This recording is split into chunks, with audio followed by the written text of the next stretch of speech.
السلام علیکم، بات کرو بھائی بھائی بات کریں آپ۔ جی وعلیکم السلام۔ جی وعلیکم السلام شیخ علیکم صاحب۔ السلام، علیکم السلام، بات کریں جی سنائیے کیا حال چال ہے؟ بھائی۔ آپ کہاں سے فون کر رہے ہیں؟ جی میں پاکستان سے شیخوپورہ سے فون کر رہا ہوں جی۔ شیخ پورہ والے بات کیا بات کریں، آپ اپنی مطلب بتائیں۔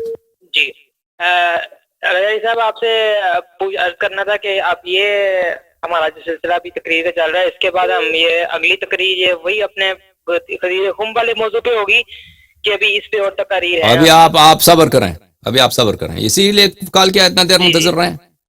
تو اتنا دیر انتظار کیا ابھی اسی سوال کے لیے بھائی۔ سوال ہے اصلی سوال کرو نا، نہیں سوال ہے اصلی سوال کرو کہ اگلے والا تقریر کیا ہوگا بھائی۔ جی جی سوال میرا یہ ہے کہ جو قرآن کے متعلق یہ جو دلیل پیش کی جاتی ہے کہ ہم ہی ذکر کی حفاظت کریں گے، تو یہ سرکولر آرگیومنٹ نہیں ہے؟ یعنی مثلا کوئی ملحد ہم سے پوچھے کہ جی آپ کا کیا دلیل ہے کہ قرآن یہ اس طرح کی کوئی آیت ہے ہی نہیں، اس طرح کی کوئی آیت قرآن میں نہیں ہے کہ اللہ نے کہا کہ ہم قرآن کی حفاظت کریں گے، ٹھیک ہے نا۔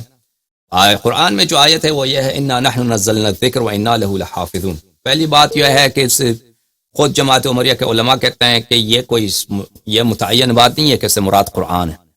انا له لحافظون، اس سے مراد رسول پاک صلی اللہ علیہ وسلم ہے، ٹھیک ہے نا۔ بہت سارے علماء یہ کہتے ہیں، بہت سارے کہتے ہیں اس سے مراد نبوت ہے کہ ہم نبوت کی حفاظت کریں گے، نبوت کی حفاظت کریں گے، ٹھیک ہے نا۔ بعض علماء کہتے ہیں کہ وہ سے مراد قرآن ہے، ان کے پاس بھی کوئی دلیل کسی کے پاس نہیں ہے۔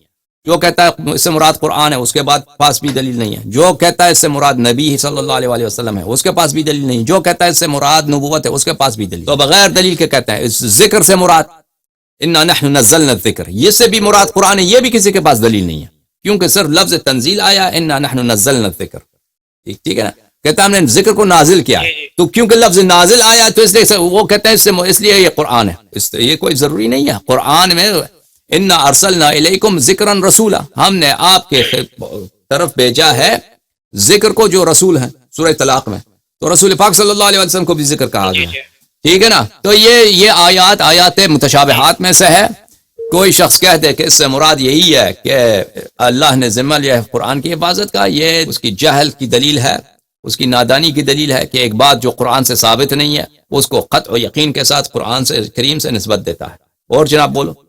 جی جناب، اور میں نے پوچھنا تھا کہ دو باتیں جو بہت مشہور ہیں قرآن کے متعلق کی جاتی ہیں کہ جی یہ دلیل ہے کہ جی فار ایگزامپل نان مسلمس کو یہ پروف کرنے کے لیے، ایک بات یہ ہے کہ جی رسول پاک صلی اللہ علیہ وسلم پڑھے لکھے نہیں تھے اس لیے وہ قرآن لکھ نہیں سکتے تھے، تو یہ جی بہت بڑی دلیل ہے کہ جی قرآن جی اللہ کی طرف سے ہے۔ اور دوسری بات یہ ہے کہ وہ بات صحیح ہے، بات صحیح ہے۔ اور وہ عام طور پہ یہاں ہمارے جو شیعہ علماء ہیں وہ اس کا کہہ لیں کہ رسول پاک صلی اللہ علیہ وسلم کسی کے پاس نہیں گئے تھے سیکھنے کے لیے، نہیں یہ نہیں کہ وہ ان پڑھ تھے، لیکن وہ انہوں نے کسی کی شاگردی نہیں کی ہے، لیکن ایسے کتاب لے کے آئے کہ اس کتاب جیسا کوئی لا نہیں سکتا، اس کتاب جیسا کوئی لا نہیں سکتا، اس کتاب کے سورے جیسے کوئی نہیں لا سکتا۔ تو یہ تو بات ہے نا، تو پھر یہ تو اللہ کی جانب سے ہے۔ جی جی۔ اور دوسری بات یہ کہ یہ بھی کہا جاتا ہے قرآن اس لیے اللہ کی کتاب ہے کیونکہ اس میں رسول پاک صلی اللہ علیہ وسلم کی مذمت آئی ہے، یعنی ان کو اکثر جگہ پہ ڈانٹا بھی گیا ہے۔ اگر انہوں نے خود لکھی ہوتی تو اپنی مذمت نہ ہوتی۔ خدا حافظ رسول جو کہتا ہے کہ اللہ نے رسول صلی اللہ علیہ وسلم کی مذمت کی ہے وہ نہیں جانتا، وہ احمق، مذمت کوئی نہیں ہے رسول پاک صلی اللہ علیہ وسلم۔ جی جناب بات کریں۔ چھوٹا بچہ سمجھ گیا تھا۔ السلام علیکم۔ ہاں بہن کیسے ہیں آپ؟ خیریت سے ہیں؟ ٹھیک ٹھاک ہیں آپ؟ جی میں بالکل ٹھیک ہوں، آپ کیسے ہیں؟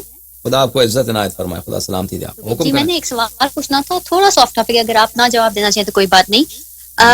یہ جو عاشور کے دن پہ فاقہ رکھا جاتا ہے، یہ تو مجھے ابھی پتہ ہے کہ یہ فارمل فاسٹ نہیں ہوتا اور اس کو مطلب 10 تک ہی لوگ رکھتے ہیں، اور یہ بھی پتہ ہے کہ کھانے پینے سے مطلب دور رکھنا ہے ریکمینڈیڈ، لیکن جو فاقہ شکنی ہے یہ اسی طرح ہوتا ہے جس کا لوگ افطار کرتے ہیں، مطلب تو یہ کیا خالی رسم ہے یا فارمل طریقے سے جو عصر کے بعد لوگ کرتے ہیں فاقہ شکنی، اس کا کوئی مطلب اس کی حدیث یہ ہے ائمہ طاہرین علیہ السلام سے کہ عاشور کے دن آپ جو ہیں روزہ نہ رکھیں لیکن بھوکے رہیں اور پیاسے رہیں، اور جب دن بہت عرصہ گزر جائے دن کا، ایوننگ کے قریب، شام کے قریب، تو بہت ہی سادہ کھانے کے ساتھ آپ جو ہے افطار نہ کریں، بس وہ کھانا کھا لیں تاکہ روزہ نہ بن جائے۔ یہ احادیث میں موجود ہے یہ روایت۔ اچھا، تو مطلب گاؤں میں وہ مطلب بڑا لنگر دے رہے ہوتے ہیں، وہ تو پھر جائز نہ ہوا نا؟ وہ بڑے لنگر دیتے ہیں تو لوگ بھی زیادہ نا، لوگ بھی زیادہ، عوام بھی جی، زیادہ، اچھا، لیکن ٹھیک ہے، لیکن مطلب لذیذ کھانا نہیں دینا چاہیے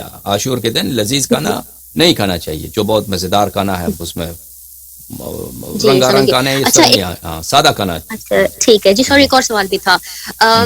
اچھا وہ جو حضرت بلال حبشی تھے ان کے بارے میں کہیں احادیث میں دیکھا تھا کہ وہ شیعہ مطلب کہ امام کی طرف سے بھی ان کی حدیث میں پتہ نہیں کتنی وہ ٹھیک تھی، بات مجھے نہیں پتا کیونکہ مجھے حدیث کا کوئی زیادہ سمجھ نہیں ہے، مجھے نہیں پتا کہ کون سے اوتھینٹک ہوتے ہیں، نہیں مطلب آپ ہی کو فالو کرتے ہیں.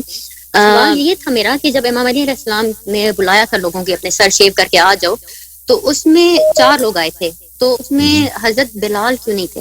وہ کہاں تھے اس وقت؟ مجھے نہیں معلوم اس وقت وہ مدینے میں تھے، کہاں تھے، باہر تھے، کیا مجبوری تھی ان کی، اس کا ذکر نہیں ہے باہر. بلال ان میں نہیں، بلال ان میں نہیں تھے. ہاں ان کی ہو سکتا ہے کوئی عذر ہو، کہیں باہر ہوں، کوئی وجہ ہو، کوئی مجبوری ہو، مجھے نہیں معلوم. بہرحال ان لوگوں میں نہیں. اچھا لیکن یہ ہے کہ وہ کیا تھے امام علیہ السلام کے پکے؟ اتنے پکے نہیں تھے، اتنے پکے جیسے دوسرے تھے وفادار تھے اس طرح نہیں تھے، لیکن وہ کوئی باثر رسوخ بھی آدمی نہیں تھے نا، بیچارے غلام تھے، نوکر تھے، تو وہ ان کا وہ نہیں تھا. لیکن جناب بلال کی اتنی تعریف نہیں ہے ہمارے روا، مذمت بھی نہیں ہے کہ مذمت ہو، تعریف بھی اتنی زیادہ نہیں ہے کہ ان کی تعریف کی گئی ہو. اصحاب خاص میں سے اچھا نہیں تھے. جی تو ون دوز ہے کہ مطلب آپ امام تک چھوڑتے ہیں اور جب پتہ چلے گا پتہ چلے گا. جی جناب. اچھا ٹھیک ہے، بہت شکریہ. بہت مہربانی. نہیں بس یہ تھا. خدا آپ کو عزت دے. بہت مہربانی. آپ خدا سلام. بہت مہربانی.